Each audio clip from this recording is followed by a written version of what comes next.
Hi, and welcome back to part 2 of building an accessible modal dialog framework for Blazor. On screen is the same dialog demoed in part 1, but this time it's positioned at the top center instead of bottom right. The key point to note is that we have two stacked dialogs. As mentioned in part 1, the page where the modal dialog container is placed acts as a root container for all modal dialogs. Although there's a lot happening, visually the actual framework is quite minimal. It's just the blurred background and a window frame for your components. In this case, we have two dialog layers, each with its own blurred background and window frame. Let's start by looking at the markup and CSS for these elements. I find for this component it's the easiest place to start at. On the left you'll see the Sassy CSS, and on the right is the modal dialog container component. Let's walk through how it works. Once you understand this part, the rest of the framework will feel pretty straightforward. We have a modal dialog service injected for our component. This service is responsible for orchestrating the dialogs.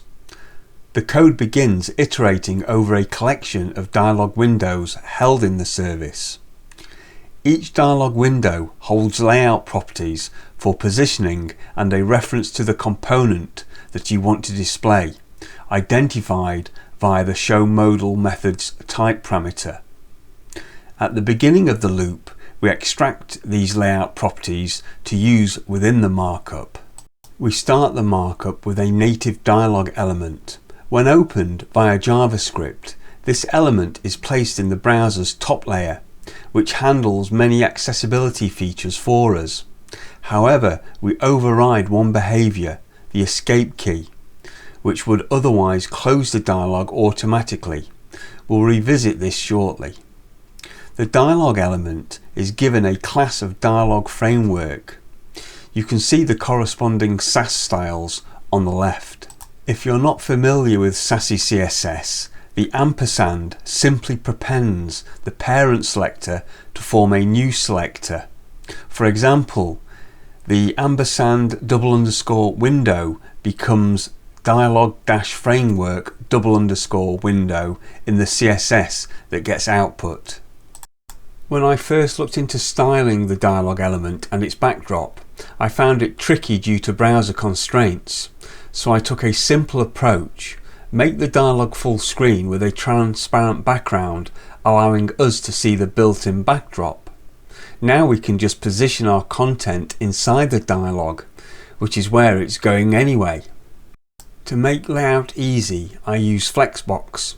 Instead of using modifier classes for positioning, I apply justify content and align items as inline styles, based on the dialog's desired alignment, left, center, right, top or bottom.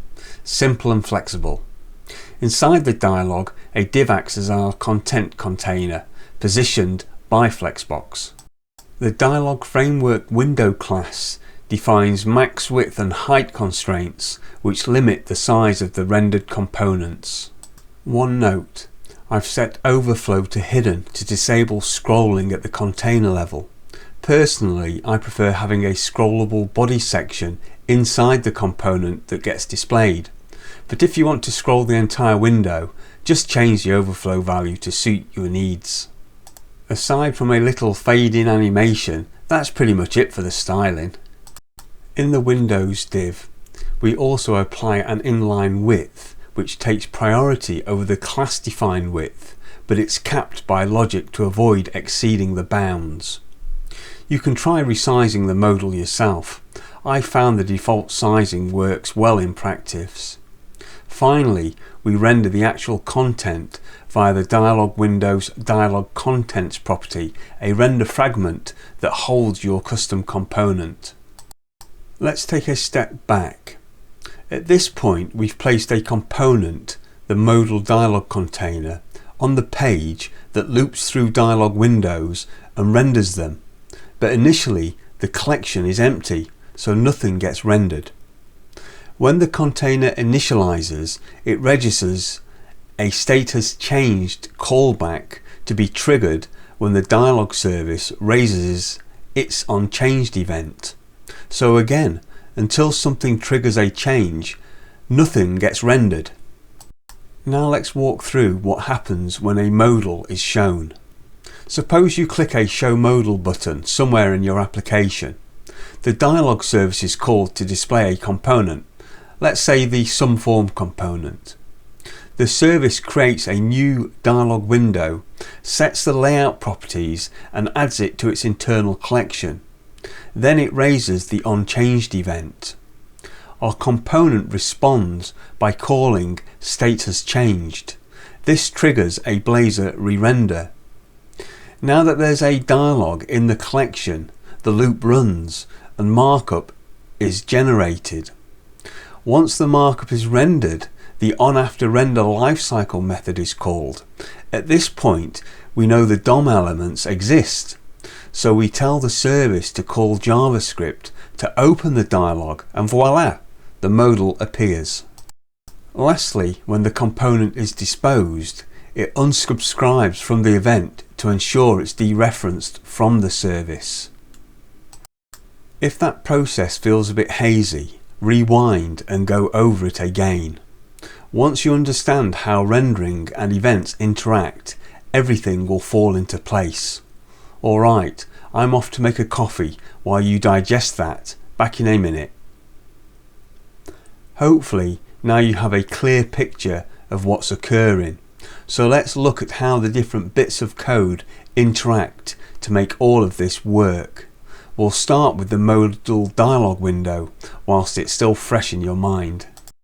To keep the code succinct, I used a primary constructor. The properties here should be largely self-explanatory. We will also be looking at the parameter and option classes shortly. The task completion source might be new to some of you.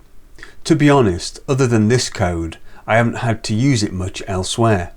Essentially, it allows you to control precisely when a task is marked as complete. If you think back to the demo where we await a dialog result task being returned from the show dialog method, that task originates from this task completion source, much like a cancellation token from a task cancellation source. So we are awaiting a task, the dialog result. But when will this ever be completed? The user might have gone for lunch. This is where a task completion source is extremely useful. When the user closes the dialog via the service can manually set this task as complete, so the dialog result can be returned to the caller. The only other particularly interesting code here is the render fragment. Let's walk through that. First, a render tree builder opens a component frame on its rendering tree. The type of this component frame is dialog type, the type parameter you provide to the show modal method. If we have added any modal dialog parameters, then each key value pair will be matched against the parameters of the dialog type component, and their corresponding values will be assigned. This is Blazor's parameter binding in action. Finally, the close component method is called to signal the end of this specific component frame within the rendering tree. This is important for Blazor to correctly scope the component and manage its lifecycle within the overall UI structure. The end result is that your component, the dialog type, is instantiated and rendered within the div that we previously discussed. Before we look at the TypeScript used to invoke the HTML dialogs show modal and close methods via JavaScript, there's one important note about style sheet inclusion. The reference to the style sheet is made in the app.razor file within the server hosting project. We don't need to include any script tags for our JavaScript, as Blazor will load it as a JavaScript module from embedded resources. Since our Sassy generated CSS is compiled into a file located in the webroot assets CSS subfolder of our components project, we must reference it using the underscore content assembly name path syntax. This allows Blazor to correctly locate static assets from reference libraries. You can see this syntax used on line 11. Now let's take a look at the TypeScript code. We start our TypeScript by creating a weak map, which works much like a dictionary, but where the keys must be objects. These keys are weakly referenced, meaning they don't prevent garbage collection if nothing else is referencing them. In C# terms, the closest equivalent would be a dictionary of weak reference of T entries, allowing the stored objects to be collected when no longer in use.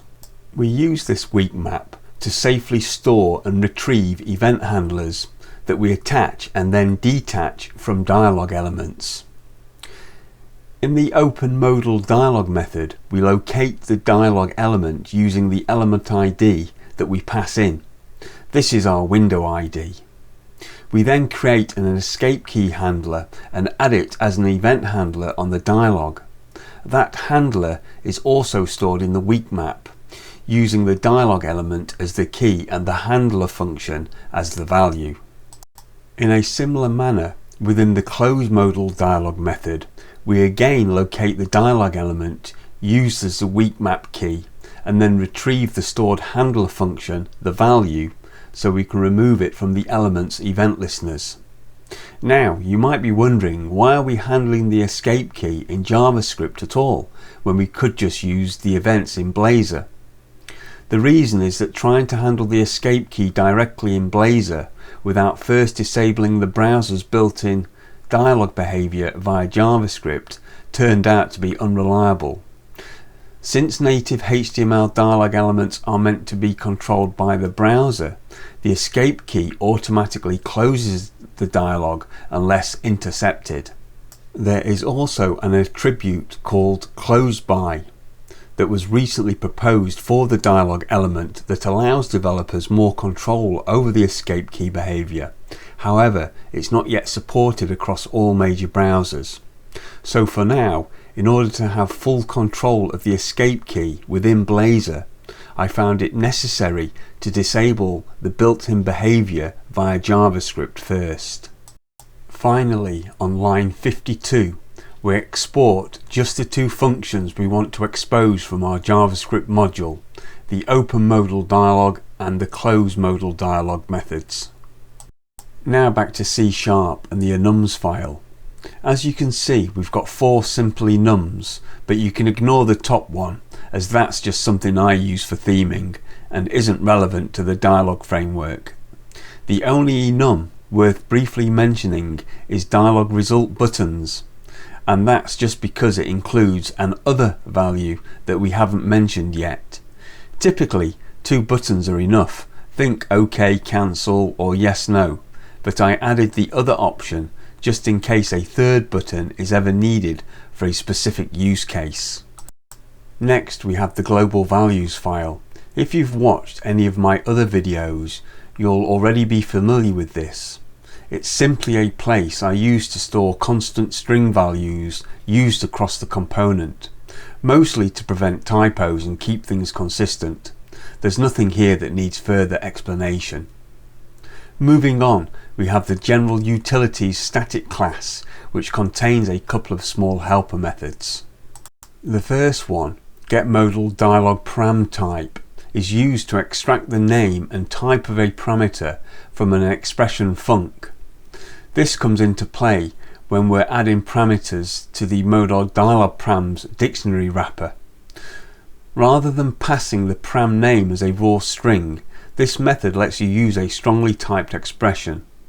This ensures the parameter you want to pass to the component via the showModal method actually exists on the component type. A nice bit of compile time safety.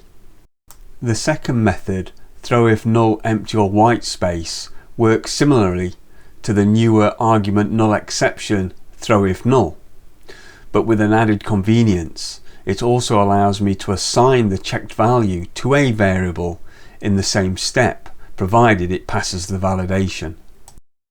Since most of the supporting classes are quite small, I grouped them all into a single file, Modal Dialog classes. The first class in this file is Modal Dialog Options, which uses a primary constructor. It takes our enum values and a max width integer value, then converts the enums into their corresponding flexbox property values, all of which are used for the inline style attributes we discussed earlier. Next is the abstract Modal Dialog Parameters class, which is simply a wrapper around a dictionary. This is inherited by the generic Modal Dialog Parameters of type TDialog class, where TDialog represents the component that will be loaded into the dialog. Its single add method accepts an expression func to identify which parameter on the target component we want to set, along with a tdata value to assign to that parameter. Using a lambda expression here ensures that the parameter actually exists on the target component, and it also gives us compile time type checking for the value being passed in. The parameter name and its value are then stored in the underlying dictionary. The method in the General Utilities class, which we looked at earlier, handles extracting the name and type info from the expression. Then we have the Modal Dialog Result class. This simply represents the outcome of the dialog. It lets us indicate which button was clicked and optionally carry a payload object back to the dialog if the result wasn't cancelled. There's not much more to say about it. It's pretty straightforward. Finally, we have a small record type called noReturnValue, which you might recognise as the equivalent of a unit type. It's used when a dialog doesn't need to return any meaningful value, or when the dialog was cancelled. This ensures that the data property on the modal dialog result is always populated with something, rather than just relying on a null value. Next up, the actual service that glues everything together. On line 11, we have the collection of modal dialog window instances that the modal dialog container component uses to know what to render. Line 14 might show my age, as I've been doing this since before nullable reference types were a thing. Instead of using the question mark for safe navigation, I prefer to add directly to the invocation list. This also avoids the green squigglies in the IDE. I'll explain more about this decision in a moment. The core functionality is in the showDialog method. It starts by performing some type checks and applies defaults for optional arguments. The interesting bit begins on line 31, where we check the number of delegates registered with the onChanged events invocation list. Since we only want one active dialog container, we need to prevent cases of multiple instances being invoked. This can happen if, say, multiple layouts or pages include the container. Originally, I used event accessors, which was a common pattern back in the day, just to enforce a single delegate, but I worried that the async transitions between pages might leave stale handlers behind before disposal was completed. So in the end, I allowed multiple handlers to be registered, but only ever invoked one of them. That's what the logic on line 37 is doing. This only becomes an issue when combining all three interactive modes, especially with auto, where we can't just place a single container interactive type in the roots component. If you're using a single global interactive mode, you typically only need one container, and as such, I recommend just placing it in the roots component, which is good for the entire site. Back to the showDialog method, it ends by returning the task from our task completion source in the dialog windows class, which will be completed when the dialog is closed. The closeDialog method removes the window from the collection and calls into JavaScript to explicitly close the dialog via our JavaScript module. Technically this isn't required, as Blazor would remove it from the DOM once we removed it from the collection, but I prefer to explicitly close it just in case the browser internally is tracking dialogs. Regarding accessibility, your dialogs should always have an accessible name. Typically that's done using the area labeled by attribute, which should point to the element containing the dialog's heading or title, for example, some form or confirmation required. To ensure uniqueness, I generate an ID by appending the window ID to fixed text dialog, and this is what gets assigned to the dialog's area labeled by attribute. The getAreaLabelledById method simply returns that ID, so you can use it within your components to specify which heading element should be used for the dialog element. As for opening the dialog, the JSOpenModalDialog method just calls our exported JavaScript function, which uses the native showModal method to display the dialog. Finally, on line 76, we have a helper method that returns the reference to our JavaScript module so we can access its exported functions when needed. Before we wrap things up, just a quick note. I've added comments in the roots component explaining where and how to place the modal dialog container. There's a lot of information packed into this video, so don't worry about trying to remember everything. Those comments will help jog your memory when you're working through the code. As mentioned in part 1, all the code is freely available on GitHub. You'll find the link in the video description below. As always, feel free to leave your thoughts, good or bad, in the comments. And if you found the video or code helpful, please give it a like and consider subscribing. It really helps the channel and motivates me to keep creating more content like this. Until next time, bye for now.